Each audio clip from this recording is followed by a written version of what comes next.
दिखाने में वो लगातार जारी रहेगा। ठीक है, हमारे साथ मुस्लिम स्कॉलर सूफी संत खालिद भी जुड़े हैं। खालिद जी, आपका बहुत स्वागत है स्वदेश न्यूज में। तो भाई, दिक्कत क्या हो रही है पूजा से, क्योंकि एएसआई सर्वे भी जो हुई वो आप सब लोगों के सामने है, तमाम सबूत मिले, तमाम साक्ष्य मिले हैं, फिर ऐसे में परेशानियां क्यों हो रही हैं? धन्यवाद करता हूं आपका कि आपने मैं ये मौका दिया एक बात रखने के लिए हमारी। जी देखिए, अगर जिन तथ्यों पर जो है हाई कोर्ट ने जो आज पूजा का अधिकार दिया है, एएसआई के अधीन जो तथ्य पाए गए उसके मुताबिक अगर दिया गया है तो ये कानूनी तौर पर लड़ाई है और इसकी लड़ाई जो है कानूनी तौर पर ही होनी चाहिए, ना कि जो है किसी की नाराजगी या किसी की खुशी पर होनी चाहिए।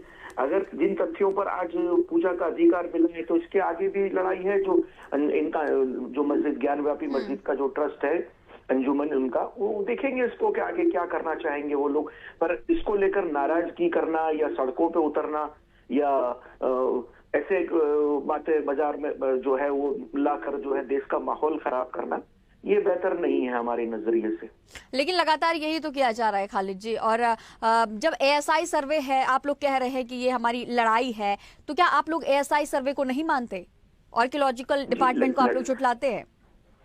जी, लड़ाई का मतलब यह है कि कानूनी तौर पर लड़ाई होनी चाहिए। नहीं, एएसआई को जो तथ्य मिले हैं वहां से जो तथ्य मिले वो तथ्य जो है कोर्ट में पेश किए गए, उसी के अधीन कोर्ट ने अपना फैसला रखा है। अगर ये कोर्ट ने फैसला रखा है तो फिर वो कोर्ट के फैसले पर हमको अगर मानना है, और वैसे भी भारत का मुसलमान जो है वो संविधान को मानने वाला मुसलमान है, कोर्ट के ऑर्डर को मानने वाला है। और जो लोग नहीं मानते इस ऑर्डर को या इस ऑर्डर से या एएसआई की रिपोर्ट को गलत, तो एएसआई का रिपोर्ट जो है वो कोर्ट का ऑर्डर नहीं होता। एएसआई जो है एक भारत की एक ऐसी संस्था है जो पुरातत्व विभाग से अपनी बात को रखती है और वो कोर्ट में रखा होगा, उन्हें जो जो सबूत मिले होंगे और वो देखेंगे कि आगे क्या होगा इसके ऊपर। बाकी इसकी लड़ाई सिर्फ कानूनी तौर पर लड़ी जानी चाहिए, ना कि सड़कों पर या शब्द विवाद में जाकर। तो हिंदू पक्ष तो कानूनी तौर पर ही लड़। पाणी जी, आपके पास फिर से लौटूंगी। खालिद जी, देखिए, अब कहा जा रहा है, जिस तरह से स्वामी जी लगातार कह रहे हैं कि भाई ये वर्तमान के हिंदू मुस्लिम की लड़ाई नहीं है, ये लड़ाई है जो पहले के समय में जो मुगल शासक हुए थे, जिन्होंने भारत पर इस तरह से अपना आधिपत्य जमाया था, उनके बीच और भारतीयता के बीच की लड़ाई है। और इस तरह से अब लगातार मुस्लिम पक्ष जा रहा है सुप्रीम कोर्ट, हाई कोर्ट। इस विचार को हम दिल से मानते हैं, इसका सम्मान करते हैं कि इन्होंने बिल्कुल ये बात सही रखी कि ये लड़ाई भारतीयता और जो है आक्रामक जो आए थे बाहर से उनकी है। पर आपने स्वामी जी ने भी ये कहा कि भारत के मुसलमान मुगलों को आइडल मानते हैं या असदुद्दीन ओवैसी को अपना आइडल मानते हैं, तो ये जी ऐसे 1% हो सकते हैं, 2% हो सकते हैं। पूरा भारत का मुसलमान इनको अपना आइडल नहीं मानता। मुगल हमारे आइडल कहीं कहीं दूर दूर तक नहीं है, हमारा आइडल हमारे बुजुर्ग हैं। और पहली बात है कि भारत के अंदर जो हमें आज का जो मुसलमान है वो भारतीय मुसलमान है। हम उस सदियों पहले की बात नहीं करते और हम भारत की संस्कृति को मानते हैं, भारत को अपना मुल्क मानते हैं और भारत के संविधान को मानते हैं, भारत के कानून को मानते हैं। और मानना ही पड़ेगा, हमें सबको मानना पड़ेगा।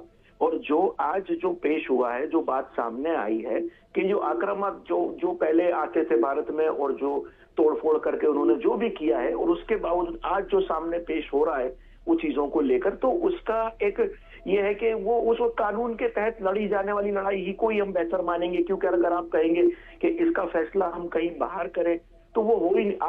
आज के इसमें होना बहुत मुश्किल है, क्योंकि बहुत से लोग, जैसा कि अभी कुछ दिन पहले आप जो है वो अभी कुछ मौलवी पंथों ने, कुछ मौलवी लोगों ने कुछ एक बात उठाई थी, और ये ज्यादातर माहौल जो है कुछ मौलवियों के हिसाब से बार बार भारत में खराब हो रहा है।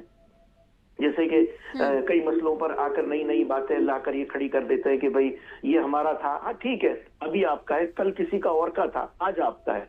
वो आगे देखा जाएगा कि क्या होगा इसके ऊपर। ठीक है, हमारी संवाद खालिद जी, आपका रुख करूंगी कि देखिए तमाम बातें कह रहे हैं स्वामी जी, आपकी प्रतिक्रिया।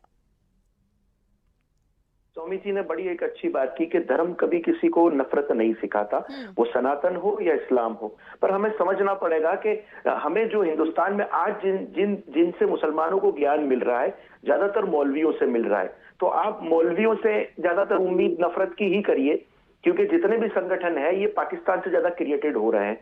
और गजवाए हिंद जैसा एक बहुत बड़ा फंडा जो पाकिस्तान ने भारत में लागू किया है, वो उसका इसके खिलाफ हम पूरे भारत के अंदर हम भी इसके खिलाफ मुहिम चला रहे हैं कि ताकि ये लागू ना हो। और अब इतनी बड़ी संस्था, इतनी जिम्मेदार संस्था देवबंद दारुल उलूम जैसे बड़ी संस्था ने इसको जायज करार देकर बहुत बड़ी चोट की है। ये गलत है, भारत के अंदर अस्त व्यवस्था हो जाएगी इसकी वजह से। और बात रही कि आगे आना, देखिए जब तक भारत में सूफीज्म क्रिएट था, जब तक भारत में मुस्लिम धर्म का सूफीज्म क्रिएट कर रहे था, तब तक भारत में बड़ी शांति, बड़ा अमन था। जब से कुछ मौलवी जो पाकिस्तान प्रेरित संगठन है, सब नहीं कह सकते, कुछ पाकिस्तान प्रेरित संगठन है जो 1% 2%, पर आज बड़ी तकलीफ की बात यह है कि वो 1-2% ही जो है वो पूरी कौम को, पूरी मुसलमान कौम को बदनाम कर रहे हैं, पूरी मुसलमान कौम को हैंडल भी आज वही करने जा रहे खालिद हैं। जी, और वही लोग उनकी सवाल तरफ आपसे भी है कि भाई ज्यादा मजहब नहीं radicalize हो रहे हैं। सिखाता आपस में बैर रखना, किस तरह से इन सारी चीजों को जो धर्म के नाम पर बंटवारे चल रहे हैं अभी भी देखा जा रहा है अलग अलग जगहों पे, इस तरह की तमाम घटनाएं भी हम देख रहे हैं, किस तरह से ये सारी चीजें खत्म होंगी? क्योंकि हम सभी तो एक ही हैं, एक ही भगवान के हैं, चाहे एक ही राम रहीम के हैं। बिल्कुल आपने कहा कि मजहब नहीं सिखाता आपस में बैर रखना। हम तो बैर रख के कहाँ जाएंगे? ये हमारा मुल्क है, हमारा घर है, हर इस देश का हर वासी हमारा भाई है। क्यों? हमको तो धर्म के आधार के ऊपर सन 47 में देश मिल चुका था पाकिस्तान, फिर भी हम नहीं गए, हमने उसको नहीं अपनाया, हमने हमारे भारत को, हमारे हिंदुस्तान को अपनाया। तो आज जो हम हिंदुस्तान में है तो हमें उसी तरीके से रहना पड़ेगा। एक घर के अंदर दो भाइयों में नाइंतफाकी हो सकती है, तो फिर ये तो इतना बड़ा मुल्क है, तो नाइंतफाकी हो सकती है, पर उस नाइंतफाकी को लेकर इतना बड़ा इश्यू नहीं करना चाहिए। भाई, ये दो भाइयों में जिस तरह झगड़ा होता है उस तरह हो और उसी तरह खत्म कर देना चाहिए, ना कि इसको लेकर दंगे फसाद कत्ल गारत, ये बिल्कुल नहीं होना चाहिए। और रही बात, जब तक सूफीज्म को प्रमोट नहीं किया जाएगा भारत में फिर से, तब तक शांति अमन होना मुश्किल है, क्योंकि ये गजवा हिंद जैसे आते रहते हैं। अभी आपने मुफ्ती सलमान नजरी जैसे मौलवी को भी सुना होगा, जो गुजरात में, जिसने बहुत बड़ी प्रॉब्लम क्रिएट की और अभी खुद वो जेल में है। तो ऐसे लोग बार बार भारत को खराब करने के लिए, भारत में दंगे फसाद कराने के लिए, या भारत में हिंदू मुसलमान सिख ईसाइयों के बीच में ये इस किस्म की नाइंतफाकी पैदा करने के लिए ये कुछ मौलवी क्रिएट हो रहे हैं पाकिस्तान से। और इनकी हमने तो जो है सूफी खान का एसोसिएशन का मैं राष्ट्रीय कार्यकारी अध्यक्ष हूँ, हमने भारत सरकार से मांग की कि इनकी पूरी तरीके से इंक्वायरी होनी चाहिए कि इनको फंडिंग कहाँ से हो। जी, आपका इस खास चर्चा में बने रहने के लिए बहुत शुक्रिया।